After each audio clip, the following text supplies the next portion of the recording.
ഇന്ന് ഇങ്ങനെ ഒരു അവസരത്തിൽ നമുക്ക് ഒത്തുകൂടേണ്ടി വരുന്നതിൽ ഒരുപാട് സങ്കടമുണ്ട്. പക്ഷെ സങ്കടത്തിനേക്കാളും കൂടുതൽ വലിയ രീതിയിലുള്ള ദേഷ്യമുണ്ട്. റേജ് എന്ന് തന്നെ വിളിക്കാൻ പറ്റുന്ന രീതിയിലുള്ള ദേഷ്യമുണ്ട്.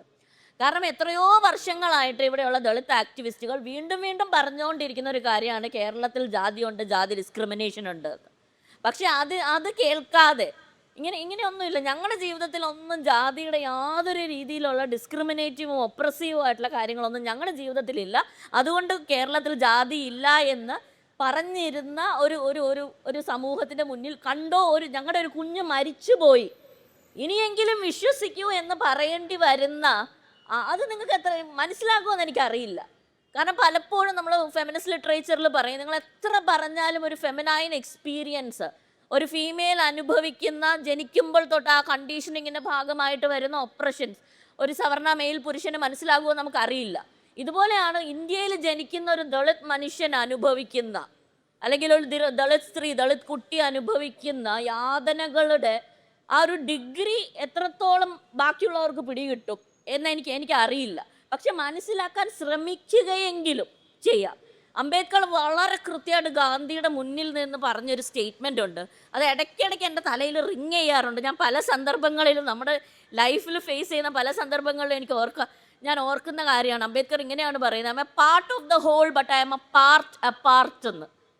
ഞാൻ ഇന്ത്യ എന്ന സൊസൈറ്റിയുടെ ഭാഗം തന്നെയാണ്, അല്ലെങ്കിൽ ഞാൻ ഇന്ത്യയുടെ ഭാഗം തന്നെയാണ്.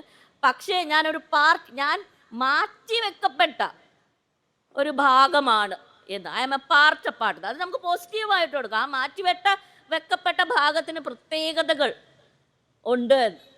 ഹത്രാസിലെ റേപ്പ് നടക്കുന്ന സന്ദർഭത്തിൽ സിനിമാ നടിയായിട്ടുള്ള huge respect for her Rima Kallingal ഒരു പോസ്റ്റ് ഇടുകയുണ്ടായി. രാത്രികളിൽ അവർ വന്ന് നമ്മളെ റേപ്പ് ചെയ്യുകയും നമ്മുടെ അച്ഛനമ്മമാർ പോലും അറിയാതെ നമ്മുടെ ശരീരങ്ങളെ കത്തിച്ച് കളയുകയും ചെയ്യുമെന്ന് പറഞ്ഞ് റീമ കല്ലിങ്കൽ ഒരു പോസ്റ്റ് ഇട്ടിട്ടുണ്ടായിരുന്നു. ഇതിനെ റെസ്പോണ്ട് ചെയ്തുകൊണ്ട് രേഖാരാജ് എന്ന് പറഞ്ഞ ദളിത് ആക്ടിവിസ്റ്റും അക്കാഡമീഷ്യനും തിരികെ ഒരു പോസ്റ്റ് ഇട്ടു. നമ്മളെ എന്ന് പറയുന്നത് ഇവിടെ എത്രത്തോളം ശരിയാണ് എന്ന് എനിക്ക് കൺഫ്യൂഷനുണ്ട്. രേഖ ചേച്ചിക്ക് കൺഫ്യൂഷനുണ്ട്. കാരണം എല്ലാ മനുഷ്യരും ഇതിൽ പലപ്പോഴും പെടില്ല, അല്ലെങ്കിൽ എല്ലാ സ്ത്രീകളും പെടില്ല. ഇവിടെ മാക്സിമം റേപ്പ് ചെയ്യപ്പെടുന്നത്, അല്ലെങ്കിൽ റേപ്പിൻ്റെ കാര്യത്തിൽ തന്നെ ഏറ്റവും കൺവിക്ഷൻ റേറ്റ് കുറഞ്ഞത് ഏത് മനുഷ്യരുടെ റേപ്പാണെന്ന് ചോദിച്ചാൽ അത് ദളിത് റേപ്പാണ്. ഇന്ത്യയിൽ 2 മണിക്കൂറിൽ ഒരു സ്ത്രീ റേപ്പ് ചെയ്യപ്പെടുന്നതാണ് കണക്ക് പറയുന്നത്. എന്നാൽ ദളിത് സ്ത്രീകളുടെ പോപ്പുലേഷൻ പ്രൊപ്പോർഷനേറ്റ് ആയിട്ട് നമ്മൾ നോക്കുകയാണെങ്കിൽ എല്ലാ 18 മിനിറ്റും ഒരു ദളിത് സ്ത്രീ റേപ്പ് ചെയ്യപ്പെടുന്നു എന്നാണ് പറയുന്നത്. ഈ റിയാലിറ്റി ഒന്നും മനസ്സിലാക്കാതെ ഇങ്ങനെ ജാതി കൊലകൾ നടക്കുമ്പോൾ, ഒരു കെവിൻ ഇഷ്യൂ നടക്കുമ്പോൾ, ഒരു തീൻകുറിശി ഇഷ്യൂ നടക്കുമ്പോൾ, അല്ലെങ്കിൽ നിതിൻ രാജിൻ്റെ ഇഷ്യൂ നടക്കുമ്പോൾ മാത്രം ഷോക്ക്ഡ് ആകുന്ന ഒരു സൊസൈറ്റിയെ എങ്ങനെ അഭിസംബോധന ചെയ്യണമെന്ന് എനിക്കറിയില്ല. അതിൽ ഇങ്ങനെ ഒരു കൂട്ടം വരുന്നത് തന്നെ ഒരു ചെറിയ പറ്റ മനുഷ്യരെങ്കിലും നീതിബോധത്തോടെ ഇത് മാറണം, അല്ലെങ്കിൽ ഞങ്ങൾക്ക് ഈക്വലായിട്ട് ഒരു സ്പേസ് വേണം എന്ന് ആഗ്രഹിച്ച് ഒരുമിച്ച് കൂടി വരുന്ന ഇതുപോലുള്ള സദസ്സുകളെ ഞാൻ അബ്സല്യൂട്ട്ലി അപ്രീഷിയേറ്റ് ചെയ്യുന്നു. സ്റ്റുഡൻസിൻ്റെ ഇടയിൽ ഒരു ഡെത്ത് നടന്നിട്ട് ഇത് ഇന്ന കാരണത്താൽ നടന്നു എന്നുള്ള ക്രിസ്റ്റൽ ക്ലിയർ എവിഡൻസ് നമ്മുടെ മുന്നിലുണ്ട്. Nithin Raj several audio messages Nithin രാജിൻ്റെ സിസ്റ്റേഴ്സിന് അയക്കുന്നുണ്ട്. അവരുടെ അച്ഛനും അമ്മയും വളരെ ക്ലാരിറ്റിയോടെ പറയുന്നുണ്ട്. അപ്പോഴും ലോൺ ആപ്പുകൾക്ക് പുറകിൽ ഒളിച്ച് ഇരുന്ന് അതായിരിക്കാം, അത് വിശ്വസിക്കാനാണ് ഞങ്ങൾക്ക് കൂടുതൽ ഇഷ്ടം എന്ന് പറയുന്ന ഒരു സെറ്റ് ഓഫ് മനുഷ്യർ നിൽക്കുന്നു. But at the same time ഒരു അക്കാഡമിക് സ്ഫിയറിൽ നിന്ന് എത്ര മീറ്റിങ്ങുകൾ ഉണ്ടായി, എത്ര പ്രൊട്ടസ്റ്റ് റാലീസ് ഉണ്ടായി. ദളിതേതരമായിട്ടുള്ള ഓർഗനൈസേഷൻസിൽ നിന്ന്, ദളിത് ബഹുജൻ ഓർഗനൈസേഷൻസിൻ്റെ അപ്പുറം പൊളിറ്റിക്കൽ, കൾച്ചറൽ ഓർ അതർവൈസ് എത്ര ഇതുപോലുള്ള കൂട്ടങ്ങൾ ഉണ്ടായി എന്ന് ചോദിച്ചാൽ വിരലെണ്ണാവുന്ന പോലും ഇല്ല എന്ന് പറയേണ്ടി വരും. അവിടെ എനിക്ക് ഈ മീറ്റിങ്ങിൻ്റെ പ്രസക്തി മനസ്സിലാകുകയാണ്. But at the same time Kannur പോലെ നമ്മൾ എപ്പോഴും പറയുന്നത് വിപ്ലവത്തിൻ്റെ മണ്ണാണ്, സമരത്തിൻ്റെ മണ്ണാണ്. എന്തുകൊണ്ടാണ് ഇതിലൊരു സമരം നടക്കാത്തത്? മെജോറിറ്റി ആൾക്കാർ എല്ലാ ദിവസവും, കഴിഞ്ഞ ദിവസവും റിപ്പോർട്ട് അഞ്ചരക്കൊണ്ടിയിലെ കോളേജ് കൊടുത്തിരിക്കുകയാണ്, ഇവിടെയുള്ള അധ്യാപകർക്കോ മറ്റു സ്റ്റാഫിനോ ഈ മരണത്തിൽ പങ്കില്ല എന്നും അതിൽ ജാതി ഒരു എലമെൻ്റ് അല്ല എന്ന് റിപ്പോർട്ട് കൊടുത്തിരിക്കുമ്പോൾ പോലും ഒരു ഓൺഗോയിങ് ആയിട്ട് കണ്ടിന്യൂസ് ആയിട്ട് ഒരു പ്രൊട്ടസ്റ്റ് വരാത്തത് എന്തുകൊണ്ടാണെന്ന് എനിക്ക് മനസ്സിലാകുന്നുണ്ട്. But at the same time നമ്മൾ ചിന്തിക്കുന്നില്ല. കാരണം നിരന്തരമായി അംബേദ്കർ പറഞ്ഞത്, രേഖാരാജ് പറഞ്ഞതൊക്കെ ദളിത് എക്സ്പെൻഡബിലിറ്റിയെ കുറിച്ചാണ്. ഈ ഒരു സെറ്റ് ഓഫ് മനുഷ്യരിന് എന്ത് വന്നാലും കുഴപ്പമില്ല, കാരണം എന്നെ അത് ബാധിക്കുന്നില്ലല്ലോ, എൻ്റെ വീടുകളിലേക്ക് ജാതി ഇഴച്ചു കയറുന്നില്ലല്ലോ, എൻ്റെ കുട്ടികൾക്ക് പ്രശ്നമൊന്നും വരാൻ പോകുന്നില്ലല്ലോ. ഇവിടെയാണ് ജാതിയും സാമ്പത്തികമായിട്ടുള്ള ഡിസ്ക്രിമിനേഷനും തമ്മിലുള്ള വലിയ വ്യത്യാസം കിടക്കുന്നത്. കാരണം സാമ്പത്തിക ഡിസ്ക്രിമിനേഷൻ വരുന്നവർക്ക് പിന്നെ എപ്പോഴെങ്കിലും ആർജിച്ചെടുക്കാൻ പറ്റുന്ന ഒരു കാര്യമാണ് വെൽത്ത് എന്ന് പറയുന്നത്. If you are economically poor you can work or you can acquire wealth. പക്ഷെ ജാതി നിങ്ങൾക്ക് അക്വയർ ചെയ്തെടുക്കാൻ പറ്റുന്ന കാര്യമല്ലല്ലോ. എനിക്കോ എൻ്റെ നെക്സ്റ്റ് ജനറേഷനോ അതിൻ്റെ നെക്സ്റ്റ് ജനറേഷനോ ജാതി മാറി ഇനി അടുത്തൊരു ജാതിയിലേക്ക് മൊബിലിറ്റി ഒരു സ്കെയിൽ വെച്ച് കിട്ടില്ലല്ലോ. അതുകൊണ്ട് ഇൻ്റർ ജനറേഷനിലായിട്ട് എന്നെ ബാധിക്കില്ല എന്ന് ഉറപ്പുള്ളൊരു കാര്യമാണ് പലപ്പോഴും സവർണ മനുഷ്യർക്ക്. ഈ ഒരു ഡിവൈഡ് പറയുന്നതിൽ എനിക്ക് യാതൊരു വിധത്തിലുള്ള സങ്കോചവും ഇല്ല. കാരണം ഒരു കുട്ടിയുടെ മരണത്തിൻ്റെ മുന്നിലാണ് ഈ നിൽക്കുന്നത്. ഇനിയെങ്കിലും മനസ്സിലാക്കണം ആ ഡിഫറൻസ് ഉണ്ട് എന്നുള്ളത്. ഇനിയെങ്കിലും ഒരു മൂഢസ്വർഗത്തിൽ നിന്ന് മാറി ചിന്തിക്കേണ്ട അവസരം വന്നു കഴിഞ്ഞത് കഴിഞ്ഞിരിക്കുന്നു. where you should understand and acknowledge that lives are different. നമ്മൾ വേറെ യൂണിവേഴ്സസിലാണ് ജീവിക്കുന്നതെന്ന് പോലും എനിക്ക് തോന്നിയിട്ടുണ്ട്. നിരന്തരമായിട്ട് ഇങ്ങനെ നടക്കുന്നത് 77% കുട്ടികളാണ്. തോരാട്ട് കമ്മിറ്റി കേരളത്തിൽ ഒരു ഇമ്പാക്റ്റ് പോലും ഉണ്ടാക്കിയിട്ടില്ല. ചർച്ചകൾ പോലും, ഞാൻ മലയാളത്തിൽ തോരാട്ട് കമ്മിറ്റിയുടെ ഒരു ട്രാൻസ്ലേഷന് വേണ്ടി കഴിഞ്ഞ 12-ാം തീയതി തൊട്ട് ഞാൻ സെർച്ച് ചെയ്യുകയാണ്. ഒരു മലയാളം ട്രാൻസ്ലേഷൻ പോലും ഇല്ല തോരാട്ട് കമ്മിറ്റി റിപ്പോർട്ടിൻ്റെ. നിങ്ങൾ ടൈപ്പ് ചെയ്ത് നോക്കിക്കോ, ആരെങ്കിലും ഇത് ട്രാൻസ്ലേറ്റ് ചെയ്തിരുന്നെങ്കിൽ ഒരു 3-4 ലൈനെങ്കിലും ഇതിനെക്കുറിച്ച് വരില്ലായിരുന്നു. അതിൻ്റെ അർത്ഥം തോരാട്ട് കമ്മിറ്റി റിപ്പോർട്ട് യൂണിവേഴ്സിറ്റികളിലെ കോളേജുകളിലെ ജാതി അതിക്രമങ്ങളെ കുറിച്ചിട്ടുള്ള റിപ്പോർട്ടാണ് തോരാട്ട് കമ്മിറ്റി റിപ്പോർട്ട്. തോരാട്ട് കമ്മിറ്റി റിപ്പോർട്ട് കേരളത്തിൽ ചർച്ച പോലും ചെയ്തിട്ടില്ല, മലയാളത്തിലേക്ക് ട്രാൻസ്ലേറ്റ് ചെയ്യപ്പെട്ടിട്ടില്ല. തോരാട്ട് കമ്മിറ്റി റിപ്പോർട്ടിൽ പറയുന്ന 77% കുട്ടികളോട് അവരുടെ എക്സാമിനേഴ്സ് അവരുടെ ജാതി ചോദിച്ചിട്ടുണ്ട് എന്നാണ്. 88% ദളിത് കുട്ടികൾ മാത്രമല്ല, ദളിതും ഗോത്രവർഗത്തിൽപ്പെട്ട SC/ST കുട്ടികൾ അവരുടെ ക്ലാസ്സിൽ സഹപാഠികളാൽ പല രീതിക്കുള്ള ജാതി വിവേചനങ്ങൾ അനുഭവിച്ചിട്ടുണ്ട് എന്നാണ്. 88% കുട്ടികൾ. ഈ ഒരു പേഴ്സൻ്റ് നിങ്ങളൊന്ന് ആലോചിച്ച് നോക്കിയേ. അതായത് 10 SC/ST കുട്ടികൾ ഒരു ക്ലാസ്സിലുണ്ടെങ്കിൽ അതിൽ 9 കുട്ടികളും അനുഭവിച്ചിട്ടുണ്ടായിരിക്കും. ഭവൻസർ റാവു എന്ന് പറഞ്ഞ സ്കോളറുടെ ആർട്ടിക്കിൾ പറഞ്ഞ 23-25% SC/ST കുട്ടികൾ സൂയിസൈഡിനെ കുറിച്ച് ആലോചിച്ചിട്ടുണ്ട്. അതായത് 4-1 SC/ST കുട്ടികൾ, 4 SC/ST കുട്ടികളിൽ ഒരാളെങ്കിലും ഡിസ്ക്രിമിനേഷൻ അനുഭവിച്ചിട്ടുണ്ടെന്നല്ല, സൂയിസൈഡിനെ കുറിച്ച്, ജാതി കാരണം സൂയിസൈഡിനെ കുറിച്ച് ചിന്തിച്ചിട്ടുണ്ട് എന്നാണ്. നമ്മളിത് ഡിസ്കസ് ചെയ്യുന്നത് എപ്പോഴാണ്? ഒരു മരണം കഴിഞ്ഞിട്ടാണ് നമ്മൾ ഡിസ്കസ് ചെയ്യുന്നത്. ആ മരണം ഷോക്ക് ചെയ്യേണ്ടി വന്നു എന്ന് പറയുന്നു, ഒരു മാർട്ടിയർഡം വേണ്ടി വന്നു എന്ന് പറയുന്നത്. അതും ഒരു മാർട്ടിയർഡം അല്ലല്ലോ. രോഹിത് വെമുലയുടെ മാർട്ടിയർഡം നമ്മൾ കണ്ടു, പായൽ താഡ്വിയുടെ മാർട്ടിയർഡം നമ്മൾ കണ്ടു, ദർശൻ സോളാങ്കിയുടെ മാർട്ടിയർഡം നമ്മൾ കണ്ടു. ഇനി നമ്മുടെ ഇത്രയും അടുത്തും ഇതിൻ്റെ മാർട്ടിയർഡം കണ്ടുവന്നു. ഇനി എത്ര കുട്ടികൾ മരിക്കേണ്ടി വരും ഫൈനലി ഇത് അക്നോളജ്ഡ് ആകാൻ? SC/ST കുട്ടികൾക്ക് പ്രൊട്ടക്ഷന് വേണ്ടി ഒരു ഇക്വിറ്റി ആക്ട് UGC കൊണ്ടുവന്നു. അതിനെതിരെ ഡൽഹിയിൽ വലിയ പ്രൊട്ടസ്റ്റുകൾ നടക്കുന്നു. ബ്രാഹ്മിൺവാദ് സിന്ദാബാദ് എന്ന് വിളിക്കുന്ന പെൺകുട്ടികളെ നമ്മൾ അവിടെ കാണുന്നു. നമ്മൾ റെസ്പോണ്ട് ചെയ്തു. അല്ലെങ്കിൽ SC/ST ഇക്വിറ്റി ആക്ട് UGC ഇങ്ങനെ കൊണ്ടുവന്നതിനെ കുറിച്ച് എത്ര യൂണിവേഴ്സിറ്റികളിൽ ഒരു ചർച്ച നടന്നിട്ടുണ്ട്? കേരളത്തിൽ എത്ര കോളേജുകൾ ഒരു ചർച്ച വെച്ചിട്ടുണ്ട്?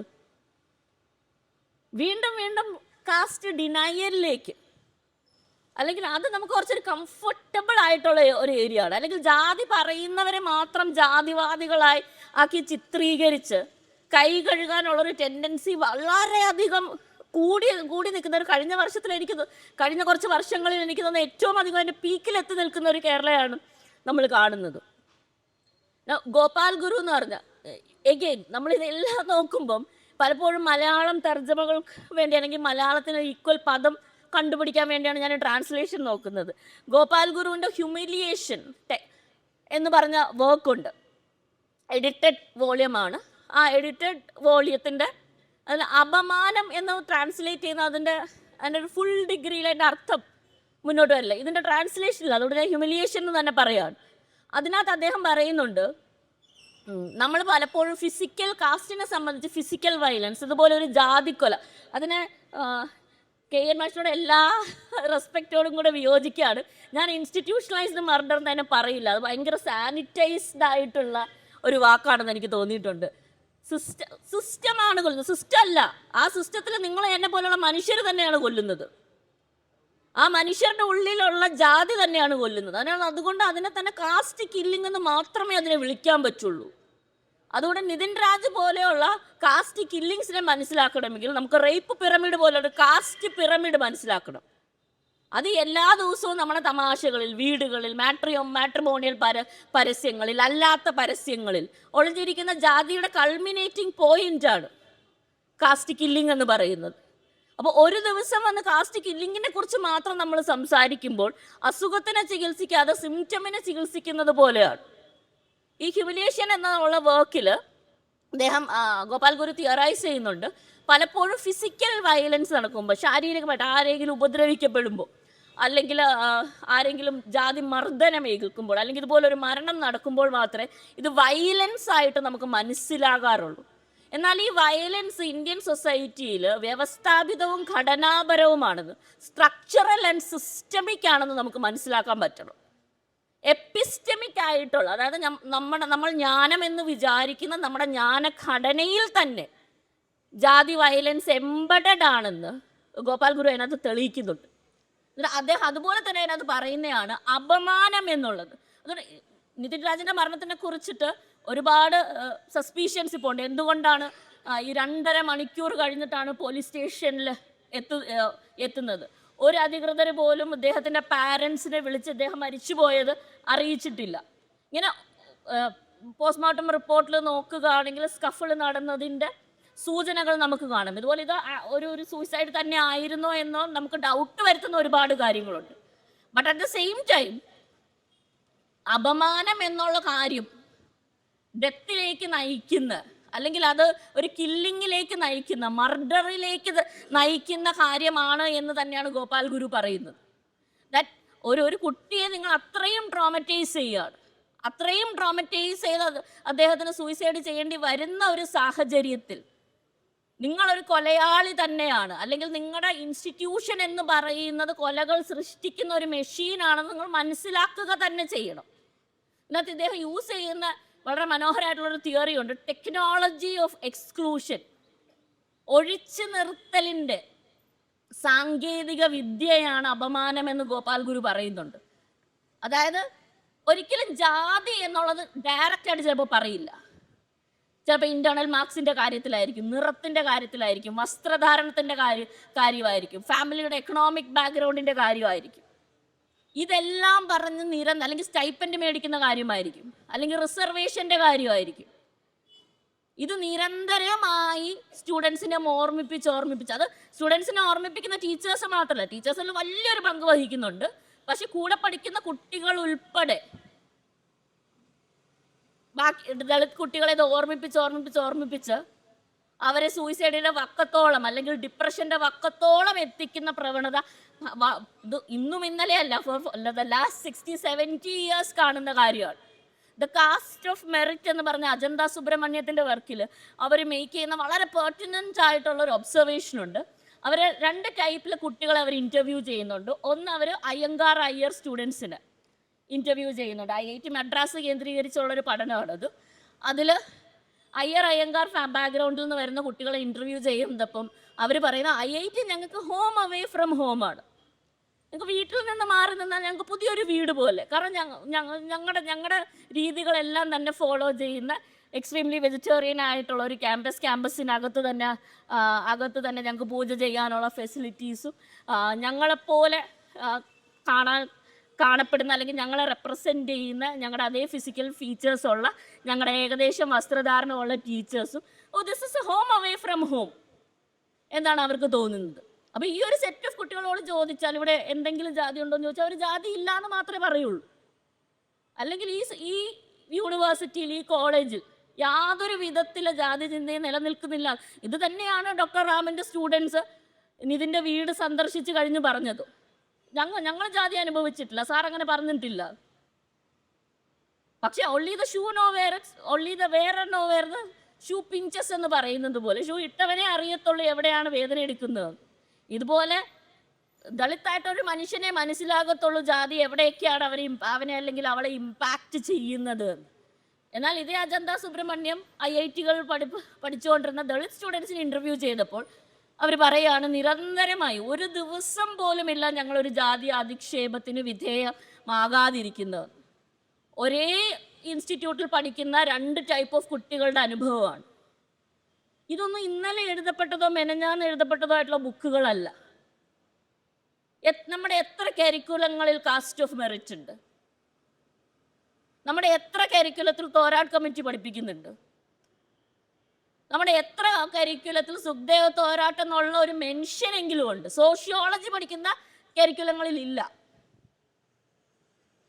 കാസ്റ്റിനെ തിയററ്റിക്കലായിട്ട് മാത്രം പഠിപ്പിക്കുകയും പണ്ടെങ്ങാണ്ട് നടന്ന എന്തോ കാര്യമാണ് അതിനെല്ലാം അതിജീവിച്ച് പോസ്റ്റ് കാസ്റ്റ് ഒരു സൊസൈറ്റിയിൽ നമ്മൾ എത്തിച്ചേർന്നത് പോലെയാണ് നമ്മൾ പലപ്പോഴും നമ്മുടെ കരിക്കുലം വരെ സെറ്റ് ചെയ്യുന്നത്. എത്ര യൂണിവേഴ്സിറ്റികളിൽ റിസർവേഷൻ ഡിബേറ്റ് യൂണിയൻ അല്ലെങ്കിൽ ടീച്ചേഴ്സ് മുൻകൈ എടുത്ത് നടത്താറുണ്ട്? എത്ര ക്ലാസ് മുറികളിൽ ഇത് ചർച്ച ചെയ്യാൻ വില്ലിംഗ് ആയിട്ടുള്ള ടീച്ചേഴ്സ് ഉണ്ട്? ഒന്ന്. ഇനി വില്ലിംഗ് ആയി ഉള്ള ടീച്ചേഴ്സ് ഉണ്ടെങ്കിൽ അവർ ഈ റിസർവേഷനെ കുറിച്ച് സോഷ്യൽ ജസ്റ്റിസിൻ്റെ പെർസ്പെക്റ്റീവിലൂടെ വായിച്ച് മനസ്സിലാക്കി പ്രസൻറ്റ് ചെയ്യാൻ വില്ലിംഗ് ആയിട്ടുള്ള ടീച്ചേഴ്സ് ഉണ്ട്. ഇതെന്തുകൊണ്ടാണ് അധ്യാപക സംഘടനകൾ ഇതിനെ അഭിമുഖീകരിക്കാത്തതെന്ന് എനിക്കറിയില്ല. ഇത് ടേക്കപ്പ് ചെയ്യാത്തതെന്ന് എനിക്കറിയില്ല. ജനാധിപത്യം എന്ന് നമ്മൾ 100 പ്രാവശ്യം പറഞ്ഞാൽ പോലും അത് ഒരു ജീവിതചര്യയാണെന്നും നമ്മൾ പ്രസരിപ്പിക്കുകയും എക്സിബിറ്റ് ചെയ്യേണ്ടയും ഓരോ ദിവസവും പെർഫോം ചെയ്യേണ്ട കാര്യമാണെന്ന് നമ്മൾ മറന്നു പോകാറുണ്ട്. അല്ലെങ്കിൽ ജനാധിപത്യം എന്ന് പറയുന്നതും സെക്യുലറിസം എന്ന് പറയുന്നതും കമ്മ്യൂണൽ ഹാർമണി മാത്രമാണ്. അത് കാസ്റ്റ് ഹാർമണി എന്നുള്ള ഒരു കാര്യത്തിലേക്ക് നമ്മൾ എത്തുന്നില്ല. അല്ലെങ്കിൽ ഇവിടെ KN സൂചിപ്പിച്ചതുപോലെ തന്നെ കാസ്റ്റിൻ്റെ ഡിസ്ക്രിമിനേറ്റീവ് ടെൻഡൻസീസ് മാത്രം കുറച്ച് നമുക്ക് മാറ്റി വെക്കാം. അതായത് ഞാൻ അൺടച്ചബിലിറ്റി പ്രാക്ടീസ് ചെയ്യുന്നില്ലെങ്കിൽ, ഞാൻ ഐത്തം പ്രാക്ടീസ് ചെയ്യുന്നില്ലെങ്കിൽ, ഞങ്ങളൊക്കെ കേട്ട് മടുത്തൊരു കാര്യമാണ്. അയ്യോ, എനിക്ക് ഒരുപാട് ദളിത് ഫ്രണ്ട്സ് ഉണ്ടല്ലോ, ഞാൻ ദളിതന്മാരെ എൻ്റെ വീട്ടിൽ വിളിച്ച് ഭക്ഷണം കൊടുക്കാറുണ്ട്, വലിയ കാര്യമായിപ്പോയി. ഇതല്ല ആവശ്യം. സർനെയിമുകളിൽ ഒളിഞ്ഞു നിൽക്കുന്ന, വിവാഹങ്ങളിൽ ഒളിഞ്ഞു നിൽക്കുന്ന, മരണക്രിയകളിൽ ഒളിഞ്ഞു നിൽക്കുന്ന, പൂജകളിൽ ഒളിഞ്ഞു നിൽക്കുന്ന ജാതിയെ തന്നെയാണ് ചോദ്യം ചെയ്യേണ്ടത്. ഞാൻ ഇവിടെ എൻ്റെ സ്റ്റുഡൻസുമായിട്ട് ചേർന്ന് കണ്ണൂരിൽ ഒരു സർവേ നടത്തിയിട്ടുണ്ട്. 20 ഫാമിലിയിൽ ഒരു ഫാമിലിയാണ് ജാതിക്ക് വെളിയിൽ കല്യാണം കഴിച്ചിട്ടുള്ളത്. അതായത് 20 ഫാമിലീസിനെ സർവേ ചെയ്യുമ്പോൾ അതിൽ ഒരേ ഒരു ഫാമിലിയിൽ നിന്ന് ഒരാൾ കാണും എന്താണ് ഔട്ട് ഓഫ് കാസ്റ്റ്. അത് സവർണ ആണെങ്കിലും ദളിതനാണെങ്കിലും കല്യാണം കഴിച്ചിട്ടുള്ള 20 പേരിൽ ഒരാളേ ഉള്ളൂ. 80 years of independence, 80 years of secularism. നാണം തോന്നണ്ടേ നമുക്ക്? പേഴ്സണൽ ലൈഫിൽ ജാതി കൊണ്ട് നടക്കുകയും ജാതിയുടെ വ്യവഹാരങ്ങളെല്ലാത്തിലൂടെ തന്നെ ജീവിക്കുകയും അതിനെ ചോദ്യം ചെയ്യാതെയും നിരന്തരമായി നമ്മളിങ്ങനെ ജീവിക്കുകയാണ്. എന്നിട്ട് നമുക്ക് തത്വത്തിൽ ഹിപ്പോക്രറ്റിക്കലി ആൻഡ് ഹൈപ്പോത്തറ്റിക്കലി നമ്മൾ പറയും, ജാതി എന്ന് പറയുന്നത് ഭയങ്കര മോശമായിട്ടുള്ള കാര്യമാണ്. ഒരാൾ പുതിയതായിട്ട് ഓഫീസിൽ വരുമ്പോൾ, യൂണിവേഴ്സിറ്റിയിൽ വരുമ്പോൾ, അയാൾ കല്യാണം കഴിച്ചിട്ടില്ലാത്ത ആളാണെങ്കിൽ ആദ്യം ചോദിക്കുന്നത്, അയ്യോ നിങ്ങളുടെ കൂട്ടരാരെങ്കിലും ഇവിടെ ഉണ്ടെങ്കിൽ ഞങ്ങൾ അന്വേഷിച്ച് തരാമല്ലോ ഒരു ബ്രൈഡിനെ എന്നാണ്. അപ്പോൾ നിങ്ങളുടെ കൂട്ടറിന് ഇവിടെ ഉദ്ദേശിക്കുന്നത് എന്താ? നിങ്ങളെപ്പോലെ PhD എടുത്തവരാണോ? അല്ലെങ്കിൽ നിങ്ങളെപ്പോലെ മലയാളം സംസാരിക്കുന്നവരാണോ? അല്ലല്ലോ. നിങ്ങളുടെ കൂട്ടറിന് ഉദ്ദേശിക്കുന്നത് നിങ്ങളുടെ ജാതിയിലുള്ളവരെന്ന് തന്നെയാണ്. It is so disappointing. ഞാൻ ഉത്തരേന്ത്യയിൽ പഠിപ്പിച്ച് കഴിഞ്ഞ്, ആന്ധ്രയിൽ പഠിപ്പിച്ച് കഴിഞ്ഞ്, ഞാൻ കേരളത്തിൽ വരുന്ന സമത്വസുന്ദരമായിട്ടുള്ളൊരു സ്ഥലത്തേക്ക് വരുന്നു എന്നുള്ളൊരു വലിയ തെറ്റിദ്ധാരണയിൽ വന്ന ഒരാളാണ് ഞാൻ. ആ ഓരോ ദിവസവും അത് തെറ്റിദ്ധാരണയായിരുന്നു എന്നെനിക്ക് പത്ര ന്യൂസുകൾ മാത്രമല്ല എല്ലാ ദിവസത്തെയും എൻ്റെ എക്സ്പീരിയൻസ് പറഞ്ഞു തന്നുകൊണ്ടിരിക്കുകയാണ്.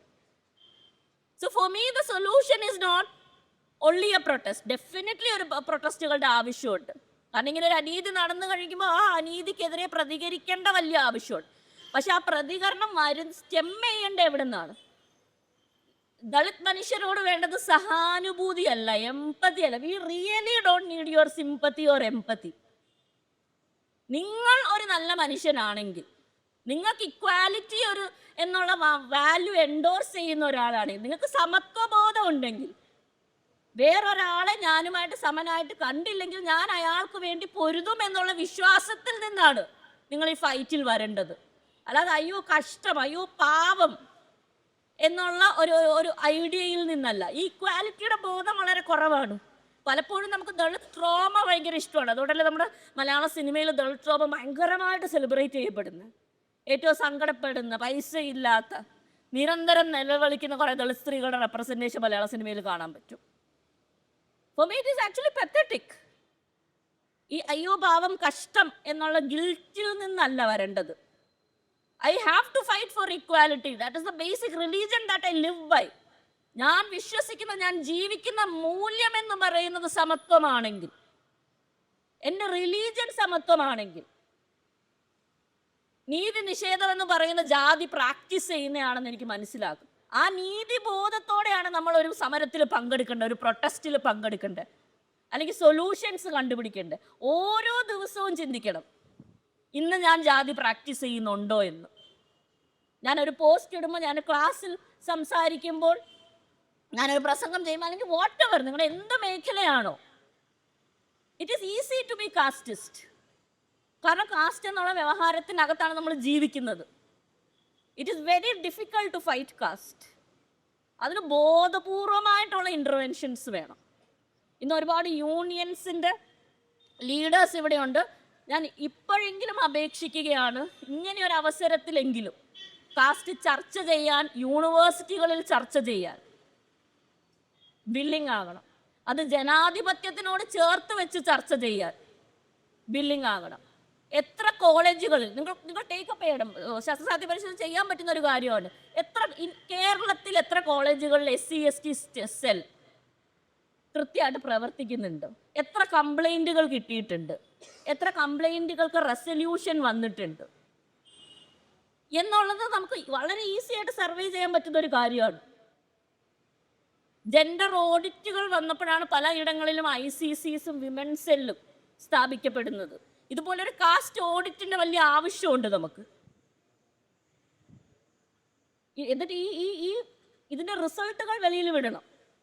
0 കംപ്ലൈൻറ്റുകൾ വരുന്ന സ്ഥലമാണെങ്കിൽ, ICCയുടെ കാര്യത്തിൽ പോലെ തന്നെ എന്തോ വലിയ പ്രശ്നമുള്ള ഇൻസ്റ്റിറ്റ്യൂഷൻസ് ആണ്. നമുക്ക് ഒരു കുട്ടി പോലും കംപ്ലൈൻറ്റ് ചെയ്യുന്നില്ലെങ്കിൽ അത്രയ്ക്ക് പേടിപ്പിച്ചാണ് ആ കുട്ടികളെ അവിടെ നിർത്തിയിരിക്കുന്നത് നമുക്ക് മനസ്സിലാകണം. ഇനി കംപ്ലൈൻറ്റുകൾ കിട്ടിയിട്ടുണ്ടെങ്കിൽ അതിനെന്താണ് റെസൊല്യൂഷൻസ് വന്നതെന്ന് അന്വേഷിക്കാൻ നമുക്ക് പറ്റണം. എത്രയിടങ്ങളിൽ വിജില ചിറപ്പാട് എന്ന് പറഞ്ഞ കവിയുടെ പോയട്രിയിലും, അതേപോലെ തന്നെ ഞാൻ മറന്നേ, ഈ നെല്ലിമരം പുല്ലാണെന്ന് എഴുതിയ രജനി ചേച്ചിയുടെ, രജനി പാലപ്പറമ്പിലിൻ്റെ വർക്കിലും 2 സൂചിപ്പിക്കുന്ന കാര്യമാണ്. നിങ്ങൾ എല്ലാ ഗവൺമെൻറ് ഇൻസ്റ്റിറ്റ്യൂഷനിലും മിനിമം 2 മുറിയാണെന്ന് തോന്നുന്നു, എനിക്കത് 10% ആണെന്ന് തോന്നുന്നു. 10% റൂമുകൾ, ഹോസ്റ്റൽ മുറികൾ ദളിത് വിദ്യാർത്ഥികൾക്ക് അലോട്ട് ചെയ്യണമെന്ന് റൂളുണ്ട്. എന്നാൽ നിങ്ങൾ പോയി അന്വേഷിച്ച് നോക്കണം, ബാത്റൂമുകളുടെ ഏറ്റവും അടുത്തുള്ള മുറികൾ ആർക്കാ കൊടുക്കുന്നതെന്ന്. കിച്ചൻ്റെ, പുക വരുന്ന കിച്ചൻ്റെ ഏറ്റവും അടുത്തുള്ള മുറികൾ ആർക്കും. കാരണം എന്താ ലോജിക്ക് എന്താ? അയ്യോ ഒരു പൈസ തരാതെ പഠിക്കുന്ന കുട്ടികളാണ്. പൈസ അവർക്ക് വേണ്ടി ഗവൺമെൻറ് നിങ്ങൾക്ക് തരുന്നുണ്ട്. You getting government subsidy because of them. They not studying there for free. അവരവിടെ പഠിക്കുന്നതിന് അവരുടെ അപ്പനപ്പൂപ്പന്മാർ ഒരുപാട് ലേബർ ചെയ്തിട്ടുണ്ട് ഫ്രീ ആയിട്ട്. എത്രയോ വർഷങ്ങൾ മിലീനിയ വർക്ക് ചെയ്തിട്ടുണ്ട്. അതിൻ്റെ റിസൾട്ടായിട്ടാണ് അവരൊന്നും അവിടെ പഠിക്കുന്നത്.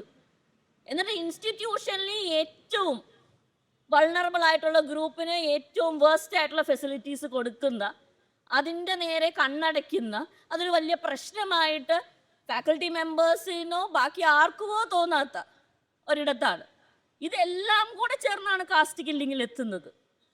അല്ലാതെ ഒറ്റ റിസൾട്ട്, ഒരു മനുഷ്യൻ്റെ ജാതിവെറി അല്ല ഇത്. ഈ ജാതിവെറിയുടെ അനുരണങ്ങൾ നമ്മൾ ഓരോരുത്തരിലും ഉണ്ടെന്ന് നമ്മൾ മനസ്സിലാക്കണം. ഇതിനെതിരെ ഫൈറ്റ് ചെയ്യണമെങ്കിൽ റെസൊല്യൂഷൻസ് നടത്തുകയോ അല്ലെങ്കിൽ എന്താ നമുക്ക് I am fed up with writing articles by the way. Ma'am ഇവിടെ പറഞ്ഞിട്ടുണ്ടായിരുന്നു ഞാൻ സീരിയസ് ആയിട്ട് ആർട്ടിക്കിൾസ് എഴുതുന്ന ഒരാളാണ്. But I am fed up with writing articles. കാരണം അത് മാത്രം പോരാ. നമ്മുടെ ജ്ഞാന സംവിധാനത്തിനകത്ത് കാസ്റ്റ് സംസാരിക്കപ്പെടണം. സ്കൂൾ തലം തൊട്ട് തന്നെ കാസ്റ്റിനെ കുറിച്ച് കുട്ടികളോട് സംസാരിക്കാൻ പറ്റുന്ന ഒരു വൊക്കാബുലറിയും അതിന് പറ്റുന്ന ടെക്സ്റ്റ് ബുക്കുകളും ഉണ്ടാക്കാൻ നമുക്ക് പറ്റണം. കാരണം ഒരു കുട്ടി കാസ്റ്റിനെ കുറിച്ച് ആദ്യമായിട്ട് മനസ്സിലാക്കുന്ന എവിടെയാണ്? 1ാം ക്ലാസ്സിലോ 2ാം ക്ലാസ്സിലോ 3ാം ക്ലാസ്സിലോ ഒന്നും പഠിക്കുന്നില്ല. ഏതെങ്കിലും ഒരു 5ാം ക്ലാസ്സിലോ 6ാം ക്ലാസ്സിലോ എത്തുമ്പോഴത്തേക്ക് ഒരു ഹിസ്റ്ററി ടെക്സ്റ്റ് ബുക്കിൽ വർണ്ണവ്യവസ്ഥയെ കുറിച്ചിട്ട് ഒരു ചെറിയ പാരഗ്രാഫ് കാണും. അതാണ് കാസ്റ്റ് എന്ന് വിചാരിക്കും. പിന്നെ പർട്ടിക്കുലർലി കുട്ടി ഒരു സവർണ കുട്ടിയാണെങ്കിൽ കാസ്റ്റിനെ അഭിമുഖീകരിക്കാൻ പോകുന്ന 12ാം ക്ലാസ്സിൽ വരുമ്പോഴത്തേക്ക് റിസർവേഷൻ്റെ കാര്യത്തിലാണ്. അപ്പോൾ കാസ്റ്റ് അവിടെ വില്ലനാണ് അവർക്ക്. അല്ലാതെ ഈ കാസ്റ്റിൻ്റെ ഒരു ലോങ് 4500 ഇയർ ഓൾഡ് ഹിസ്റ്ററി ഉണ്ടെന്ന് ഇവരെ പഠിപ്പിക്കുന്നില്ല. ആൻസിസ്ട്രൽ ആയിട്ടുള്ള പ്രിവിലേജ്, ഇന്റർജനറേഷണൽ ആയിട്ടുള്ള പ്രിവിലേജ്, വെൽത്ത് അനുഭവിക്കുന്ന മനുഷ്യർ ഇവരുണ്ട്. ആ മനുഷ്യരിൽ ഞാനും ഒരാളാണെന്ന് ഈ കുഞ്ഞ് മനസ്സിലാകുന്നില്ല. ആ കുട്ടിയുടെ പ്രശ്നമല്ലത്, നമ്മൾ ആ കുട്ടിയെ പഠിപ്പിക്കാത്തത് കൊണ്ടാണ്. ആ കുട്ടിക്ക് ആരും പറഞ്ഞു കൊടുക്കുന്നില്ല.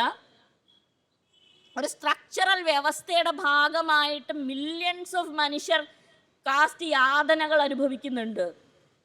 ആ കുട്ടി അൺഫോർച്ചുനേറ്റ്ലി അനുഭവിക്കുന്ന ഏറ്റവും വലിയ വില്ലനായിട്ട് കാസ്റ്റ് റിസർവേഷൻ്റെ സമയത്ത് ഒരു സീറ്റ് നിഷേധം എന്നുള്ള രീതിയിൽ വരികയും കാസ്റ്റ് എന്ന് പറയുന്നത് സംസാരിക്കാതിരിക്കുന്നത് വഴി അല്ലെങ്കിൽ ഞങ്ങളെ ഒപ്രസ് ചെയ്യുന്ന മനുഷ്യരാണ് ദളിത് മനുഷ്യർ എന്നുള്ള തെറ്റായ ധാരണ വരികയും ഞങ്ങളുടെ സീറ്റുകൾ തട്ടിയെടുക്കുന്ന കുട്ടികളാണ് ഈ ദളിത് കുട്ടികൾ എന്നുള്ള തെറ്റിദ്ധാരണ വരികയും ഈ ഒരു ഈ ഒരു ചിന്തയിൽ നിന്ന് നിരന്തരമായിട്ട് അത് മെഡിക്കൽ പ്രൊഫഷനിൽ ഏറ്റവും കൂടുതലാണ്. കാരണം സീറ്റിന് അത്രയും കോമ്പറ്റീഷൻ ഉണ്ട്. പക്ഷെ സീറ്റിന് അത്രയും കോമ്പറ്റീഷൻ ഉള്ളത് കൊണ്ട് തന്നെ ആർട്സ് ആൻഡ് സയൻസ് കോളേജിൽ കുറവാണ്. ബട്ട് മെഡിക്കൽ പ്രൊഫഷൻ ഇത്രയും കോമ്പറ്റീഷൻ ഉള്ളത് കൊണ്ട് തന്നെ ബാക്കിയുള്ള സ്റ്റുഡൻസിനെ ഓസ്ട്രസൈസ് ചെയ്യുന്ന മാറ്റി നിർത്താൻ നമുക്ക് കാണാൻ പറ്റും. എൻ്റെയൊക്കെ അങ്കിളുടെ സമയത്ത് എനിക്കിത് ഭയങ്കര വിഷമം വരുന്നൊരു കാര്യമാണ്. ഇത് 1960s കഥയാണ് ഞാൻ പറയുന്നത്. 60s അന്ന് ഡോക്ടറാകാൻ പേഴ്സണാലിറ്റി ടെസ്റ്റും ഫീസ് ഭയങ്കര ഹൈ ആണ്. ആ സമയത്താണ് എൻ്റെ അങ്കിളിന് കോട്ടയം മെഡിക്കൽ കോളേജിൽ ഡോക്ടർ MBBS കിട്ടുന്നത്. അപ്പോൾ അന്ന് ഇവരൊരു 7-8 കുട്ടികൾ, അന്ന് 17-18 മാക്സിമം 20 വയസ്സേ ഉള്ളൂ.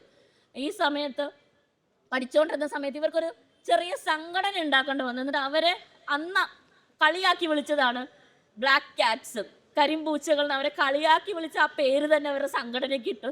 ഇന്നും അതിലെ കുറേ പേര് ജീവിച്ചിരിപ്പുണ്ട്, ബ്ലാക്ക് ക്യാറ്റ്സ് എന്ന് പറഞ്ഞു. അപ്പോൾ അന്ന് അവർ പറഞ്ഞിട്ടുള്ള പല കാര്യങ്ങളാണ്. ഞങ്ങളെ പട്ടി എന്ന് വിളിക്കുകയും പൂച്ചയെന്ന് വിളിക്കുകയും പുഴുത്ത പട്ടി എന്ന് വിളിക്കുകയൊക്കെ അന്ന് മനുഷ്യർ ചെയ്തിരുന്നു 60s. പക്ഷെ ഇന്നും ഒരു ദളിത് കുട്ടി അത് അനുഭവിക്കേണ്ടി വരുന്നത് അതേ കാസ്റ്റ് സ്ലറുകൾ, അതേ ശൈലജ പയക്കിൻ്റെ ബുക്കിൻ്റെ ടൈറ്റിൽ പോലെ ദ വൾഗാരിറ്റി ഓഫ് കാസ്റ്റ് അനുഭവിക്കേണ്ടി വരുന്നത്.